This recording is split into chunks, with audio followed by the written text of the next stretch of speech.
Hello and good afternoon, and welcome to the first webinar of 2026 from Plus One. Can everybody hear me okay? Just put your hands up and let me know if you can hear me okay. Awesome, thank you very much indeed. I'm just going to admit a few extra people here. Ordinarily, I am supported by my colleague Dan Marlowe, but unfortunately due to some technical gremlins, he can't be with us today. My name's Stuart Moore, I'm a director at Plus One Recruitment. And yeah, we're going to be talking today a little bit about job descriptions and why they're vitally important to not only recruitment, but also within your business in general, and how you can make sure your job descriptions are fit and healthy for your business for 2026. So a little bit of housekeeping before we start the presentation. As you saw from the invite, this is a 30-minute webinar, so it's really compact.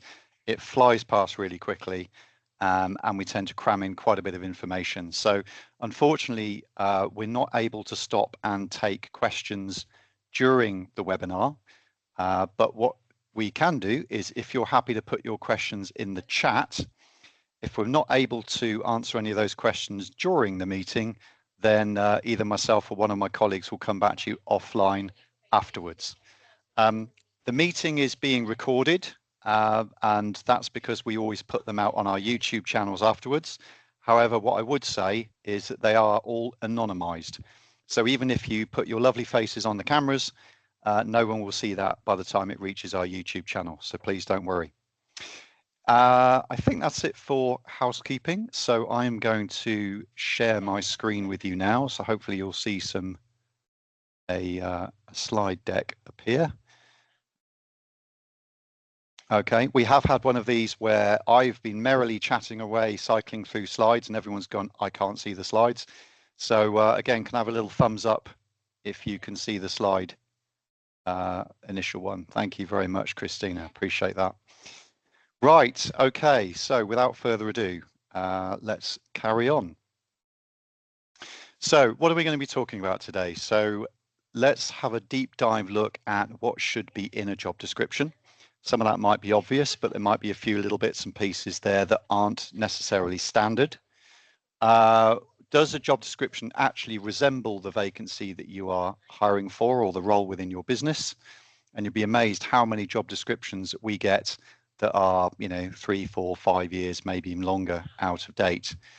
We're going to have a look at potential legal pitfalls that perhaps the HR professionals in the room might be interested in hearing about if your job descriptions aren't quite right for the roles, and also some, I suppose, value add benefits to having very well written job descriptions within your business.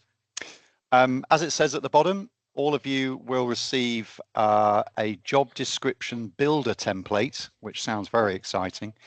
If you are kind enough to fill in a 30-second survey, which I'll email out to everybody after this event. So that's something you can share with your team members, your management team, and help you put together job descriptions if this is something perhaps you've either not done before, or maybe you've not done it for a while and it's a bit of a refresher. Okay, so let's crack on, shall we? I need to be a little bit less heavy-handed on this mouse. So a little bit about what job description should do, and please bear in mind that this presentation is put together for all expertise levels in the room. So forgive me if some of this is fairly basic stuff. So first of all, as it says, create some clarity for all parties. That's yourself and the employee. Mainly because job descriptions also provide a foundation for appraisals. So if the poor person doesn't quite understand what's in the job description, or the job description no longer bears any resemblance to the role, it's going to be really tricky when it comes to appraisal time. It should include all of the main tasks, responsibilities, and accountabilities of the job. And again, we keep mentioning that word clarity. So you can also include things like, experience, qualifications, and yeah, anything else which is important for the job holder.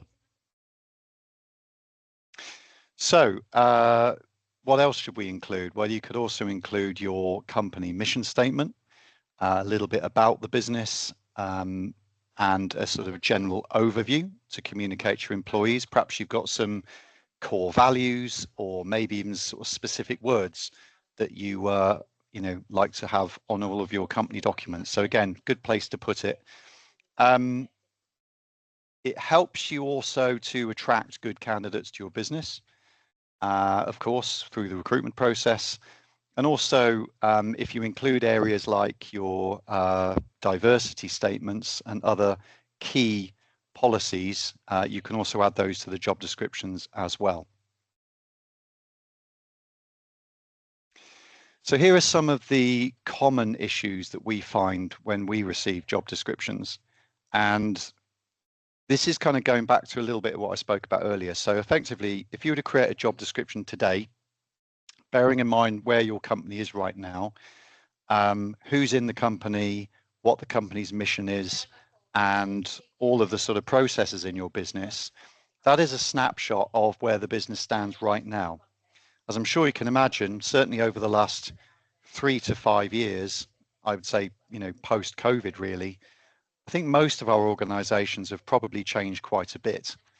And that could be with the advent of, new processes, new systems, maybe the company's grown significantly, or maybe it's shrunk significantly. And you've maybe outsourced certain parts of the work now, or you're maybe utilizing more automations. But whatever it might be, if it's been a little while since the job descriptions have been reviewed, chances are the organization has either outgrown the job description or it's no longer really describing the role that someone has to be doing. So, as we said at the beginning, are your job descriptions fit for purpose? Now, Emma, you might recognize this from somebody that we both met a long time ago, and I still use this analogy of picture frames.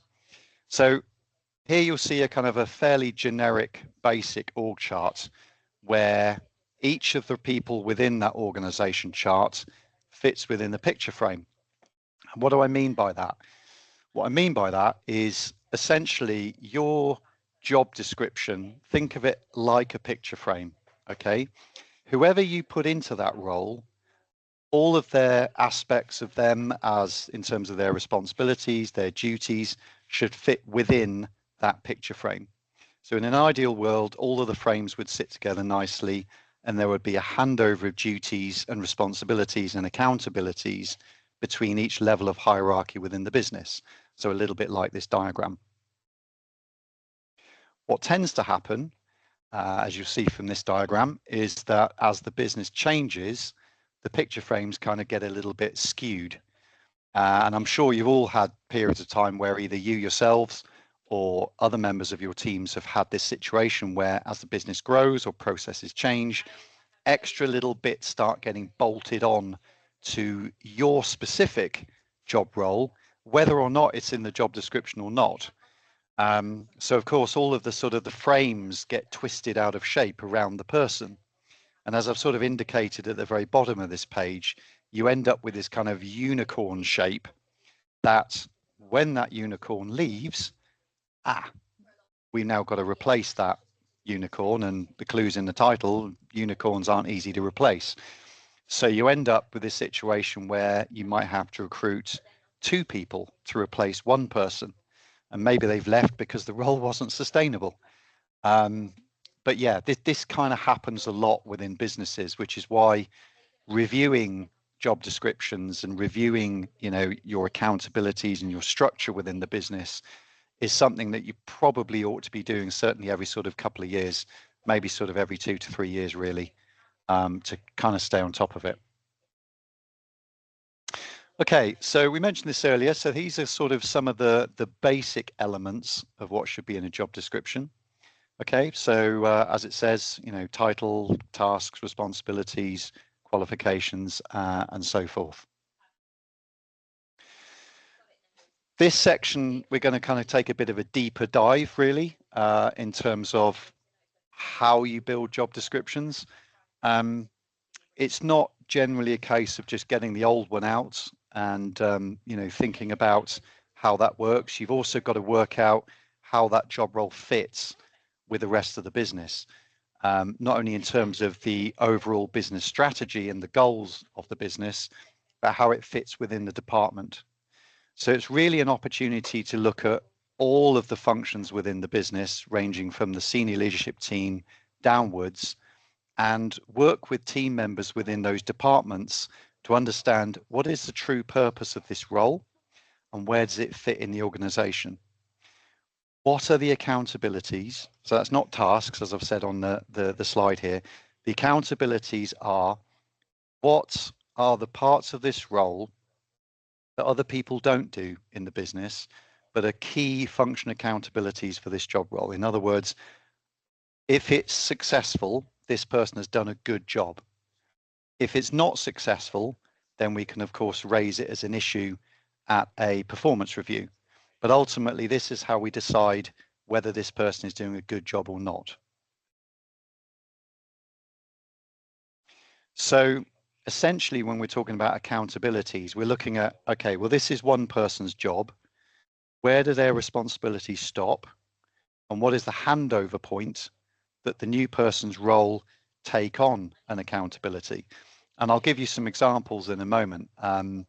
So, for example, we've got in a commercial team, you'd have somebody responsible for winning new business, so a salesperson. So they would have an annual target based upon how many clients they've got to win, the size of the contracts, however it's measured. That's their key responsibility, okay? So aside from that, you may well have other parts of the sales team. So this would be a kind of commercial department, for example. So the BDM wins the new customers and they're responsible for maybe getting them to sign a contract, okay? And at that point, their job is done. And those responsibilities and accountabilities should be in their job description, okay? We then got the next job, which is kind of what happens to the client once they're signed up. So you might have an aftercare department, or you might have account managers. It may skip that altogether, and you might have job C here, which is a customer service team. So however it's structured, what happens next? So the support team might be responsible for onboarding the new customer, making sure that the contracts are stored properly, making sure the customer knows who they're reaching out to if they've got a query, blah, blah, blah, blah, blah. And then lastly, in this case, you've got your customer service department, who basically deal with any inbound queries or calls that that customer might have in the future. But essentially what we've done here is we've said very clearly to job poster A, who's the business development manager, you are not responsible for anything else once the person has signed the contract. So it's really, really clear. So this sort of breaks it down a little bit more. And what we're sort of thinking about now is, where do these accountabilities fit on a job description and what might it look like? So as you can see, I've put a couple of examples on here of what might be on a business development manager's job description in terms of accountabilities, what might be on the sales support person's accountability list, and what points might be on a customer services person.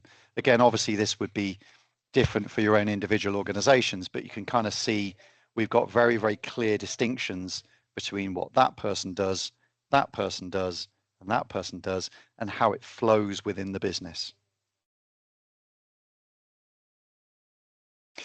Okay, so how do we do that? What we're suggesting here is having a look at a job role and performance of a department over roughly a sort of 3-year life cycle. So in other words, what does good look like? So in this instance, it could be for a salesperson, how many meetings they've achieved in a month or in a year. Maybe look back at previous people that have done the job and take an average. So if you've had, 5 different salespeople doing a job over the last 5 years, you'll have had the absolute A player who smashed it year on year and was king of the castle. You'll have had maybe 1 or 2 people that perhaps didn't really cut it and ended up leaving the business. And then you'll have somebody that's perhaps been with the business a couple of years and is doing fine. They're hitting their targets, but they're not smashing, they're not absolutely smashing it. So you've got an average. So it's only really by deciding what good looks like, you can actually realistically set some KPIs and metrics for what your future employees should be good at and should be achieving, and how you're going to appraise them. And in this context, what we're going to put down as accountabilities on the job description, so that both the senior management team and the individual know, if I'm doing these things, I'm doing a good job. Okay. Why is this important? Well, I'll give you an example. Okay. My wife is a good example of this. So she works for a huge global, I mean, I'm talking multi-billion pound organization, US company all over the world. Technically, her role is after sales or account management. So she's responsible for making sure that existing clients spend money. Okay. But part of the senior leadership team within her business don't classify her as a salesperson. Okay. They class her as a project manager. And the interesting part about that is if you read her job description, there is absolutely nothing in there to do with hitting sales targets or making sure that her clients hit certain profitability measurements. Okay. However, when she has her appraisal with her manager, that's all they talk about. Are you hitting your targets? Are you getting the money in? Blah, blah, blah, blah, blah. So this creates a bit of a stress point for my wife in the respect that when she's given her appraisal form to fill in and she puts it against her job description, which includes various KPIs about, really kind of admin tasks, project management tasks and getting quotes out and that sort of thing, they don't really bear relation, and it means it actually gets her quite stressed. There has been times where she's got very, very frustrated. So if you put this into context of having stressed and unhappy employees around appraisal time, you could see the potential danger there with regards to retention issues. And I don't know if this rings true for any of you here in the room. I'm just providing the context in terms of what I hear in my household, but it's an example of the sort of things that we come up against quite regularly.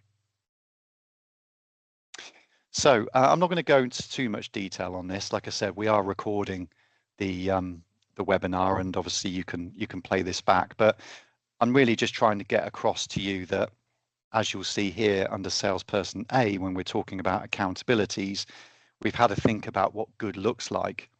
And after you've done that, you can create some realistic KPIs that you think somebody who's going to be good in the job, not a superhero, but good, could achieve realistically based upon perhaps what has been achieved historically over the last 5 years. And then if that's within your job description, you've then got a solid template that you can start recruiting to. Okay. And really the kind of the recruitment part, ironically, as we're talking as a recruitment agency, is sort of the last part of the process, because that's when you're putting your sign up in your shop window to say, right, now we've sorted this out, this is what we're looking for. Okay. And this is what good looks like. Again, I'm not going to go through this in a huge amount of detail. This is really just kind of breaking down what was on the previous slide. But again, as you can see, we've got some very clear KPIs now put together based upon what we think strategic objectives are realistic for this particular job role. The key thing here, as you'll see from the first bullet point, is it should be fairly simple and transparent. Okay.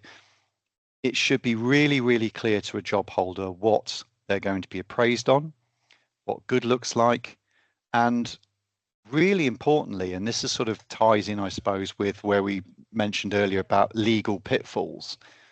If you get to a situation where you're having to performance manage an individual, it's so much easier if your performance management or performance managing, I should say, against accountabilities in a job description than it is through anecdotal evidence of potential poor performance.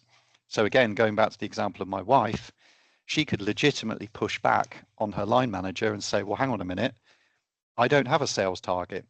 There's nothing in my job description about hitting sales targets or even being appraised on sales targets. So why are you hauling me over the coals because I haven't done your 20% incremental increase in sales that we achieved last year? You see what I'm saying?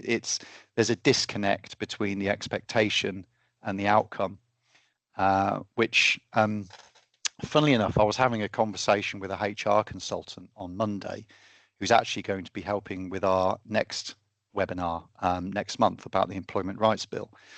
And she was giving me a really good example of a business that did exactly that. They performance reviewed somebody against a job title. Now, the person had received a contract of employment and a job description, but as I said in my wife's example, the job description didn't bear relation to what she was actually being appraised upon. Essentially, the company ended up dismissing the individual after a lengthy and probably quite stressful process. And the individual then successfully took the organization through tribunal and actually won a settlement payout based on constructive dismissal, because there wasn't enough evidence that the company could provide to say this person is not performing the duties that they are employed contractually to do. So going back to what I said about legal pitfalls, this is where your job descriptions are really important within your business, specifically around appraising and managing your team all, throughout their life cycle with you. And equally as well, it's less stressful for the employee to know exactly what they're doing, and to have those clear objectives and clear goals. So I mentioned sort of recruitment comes kind of at the back end of this. So now that you've hopefully got your job descriptions bolted down, again, a lot of the information, I suppose, that you are putting in the job descriptions, I think here we're probably talking a little bit more like adverts, which aren't necessarily the same as job descriptions. They certainly shouldn't be job descriptions. So we see a lot of examples of cut and paste, job descriptions have been put on adverts. They're God knows how long. They don't need to be. You can obviously cut those right down. But again, it's just being really clear about what you're looking for before you put your sign in the shop window, so to speak. Don't know whether any of you have this or not on your websites. I've seen some really good examples of careers pages on websites. And again, if you're thinking about sort of dressing your shop window and, why should somebody come to work for you? You don't have to be a FTSE 100 company with 5,000 employees all over the world to have a really, really good careers page on your website. Often it's a single landing page. It might include perhaps a video that you've shot, maybe a sort of 5-minute video teaser, all about your business, with one or two, I'd suggest senior employees within the company, talking a little bit about the company and the culture and why it's great here. But also it's a good opportunity for you to post other information such as testimonials from previous employees. If you've got a Glassdoor account that has pretty good ratings on it, obviously if everyone's given you a 1-star rating, don't put it on there. But again, you can use this as a sort of a marketing landing page to talk about your business and why it's great to be there. Even including, any kind of, I don't know, extracurricular stuff you do, like fun days, away days, Macmillan coffee mornings, whatever it might be. It's a great place to put it. And I can send you some examples of some good ones if anyone's interested. If you are, just put yes, please in the chat, and I'll ping you some examples, later on this week. Okay, here are some little banana skins that I think are worth pointing out because we still see them on job descriptions even today. In fact, the top one there we were only talking about this morning because I saw it on a job spec only yesterday. So sometimes you'll come across people putting X amount of years experience required in a job. Now, if you think about it, what are we telling the world when we put that on a job description? If you imagine it's, I don't know, 5 years experience in a, legal environment or whatever it might be, what you're essentially saying is that assuming someone graduates at the age of 21 and they have the qualification you're looking for, they are not going to be suitable for this job until they're at least 26 years old, is what you're saying subconsciously in your advert. Okay, so Firstly, I would strongly suggest, because of ageism, and of course it's a protected characteristic, that you take that out of your job adverts and your job descriptions, because let's be honest, if you had somebody who was brilliant and had all the qualifications and had 3 years experience in another company doing a similar role, you'd probably look at them. You know, given that in most skilled roles, there are still a lack of good candidates on the job market. So again, is it fit for purpose? Probably not.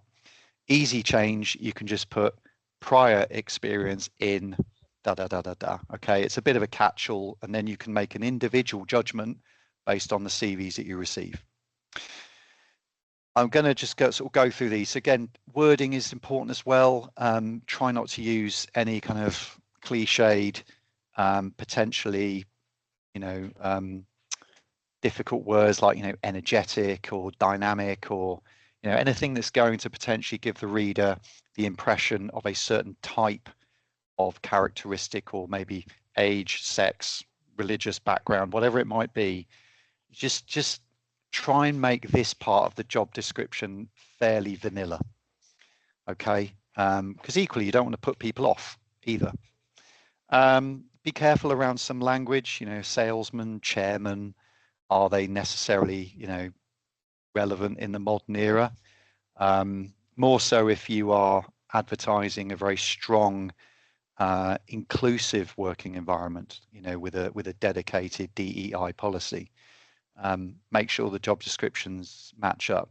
I mean, again, anecdotally, we hear all the time from people that say, "Oh, all of this was all over the website. It all sounded brilliant, and it was in the employee handbook, etc." But actually, when I got in the door, it's not part of the culture of the company. So again, if realistically you work in a very let's say sort of slightly old school environment where there's a bit of effing and jeffing in the office and that sort of thing, don't put something opposite on your careers page or job descriptions. People leave jobs relatively quickly for situations like that. So there's a few things just to bear in mind there. Other things to try and avoid. Okay, sometimes we do receive job descriptions that are literally like War and Peace. I mean, think about how you feel when you get a CV from somebody that's like 5 or 6 pages long, and it's like, really? Job description, bearing in mind what we were saying about what are the key accountabilities for this role, there's probably only going to be about half a dozen or so that really matter.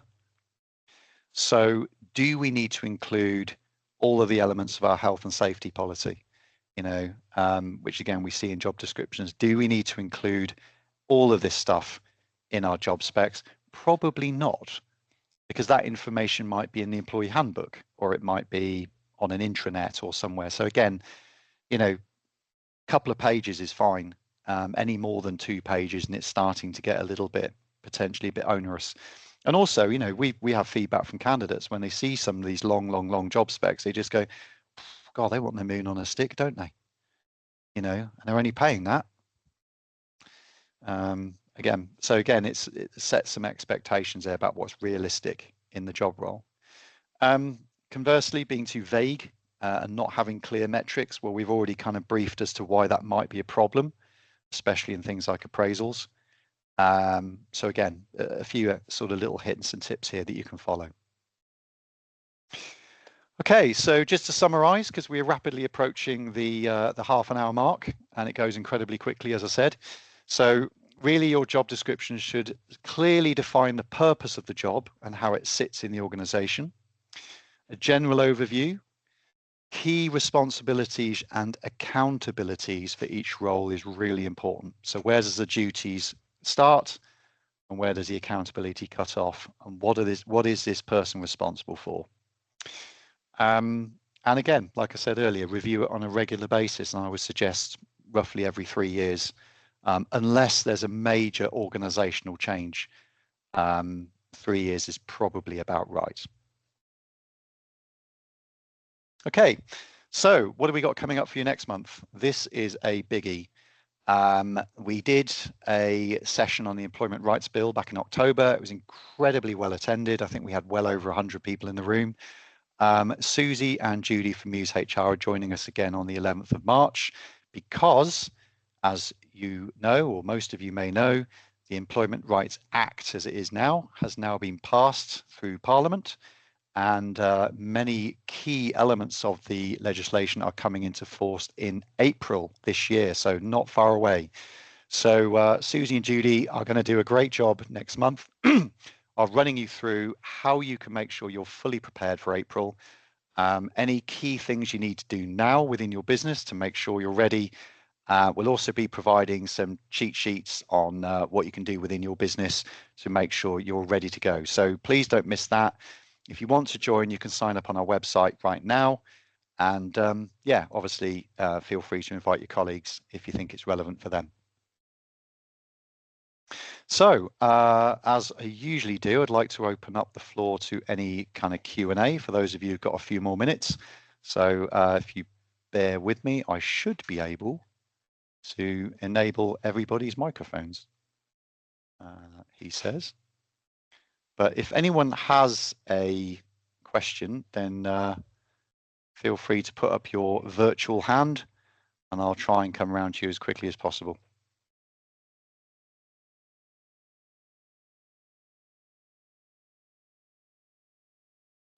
So does anybody have any questions at all?